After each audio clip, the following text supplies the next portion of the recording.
So what are the only two mistakes you can make in life? There are only two.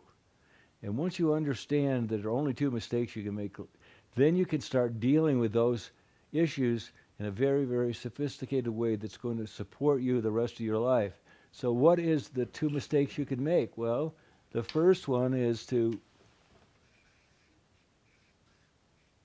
act. One is to act when you should not act. That's one mistake. So that's mistake number one.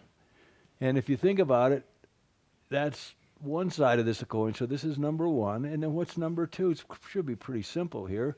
Number two is to what? What's the opposite of act when you should not act? The other is what? Not act. So these are the two mistakes. So does anybody do this perfectly? No. So big deal. When this doesn't mean anything, it does mean it's a huge thing, because when you want to understand is you want to increase the probability of not making these mistakes. So how do you do that? Well, the best way I know how to do this is you want to start by creating a context so you know what your actions or lack of actions have. So you create a thing, basically data. You have to have operational definitions, which we can talk about later, and a bunch of other things. But you really are ultimately going to want to create these things called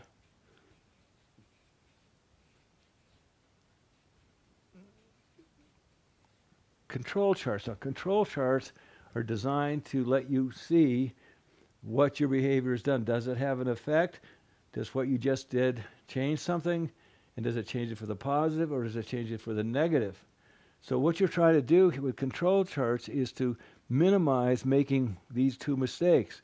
And you can only do that if you properly get proper data that's not dirty. That means using proper operational definitions, getting everyone to using the same page and collecting the data, understanding how this works and how you can tell whether you're moving in the right direction or you're not. For instance, we're using Google Analytics, and when we put control charts together with Google Analytics, we saw right away that they have confounding problems with the way they collect their data. It does not work.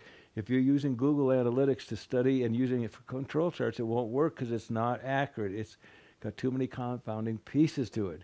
What we were able to do, because we understood the theory of this, is to take out all the confounding influences and create it so that we now have, with a high degree of probability, to know when to act and when not to act.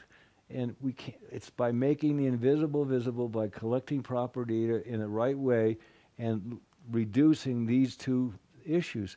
And that's exactly what you do, and you move in towards the direction of whatever you want. Now, there's always going to be variation. You're never going to get these perfect.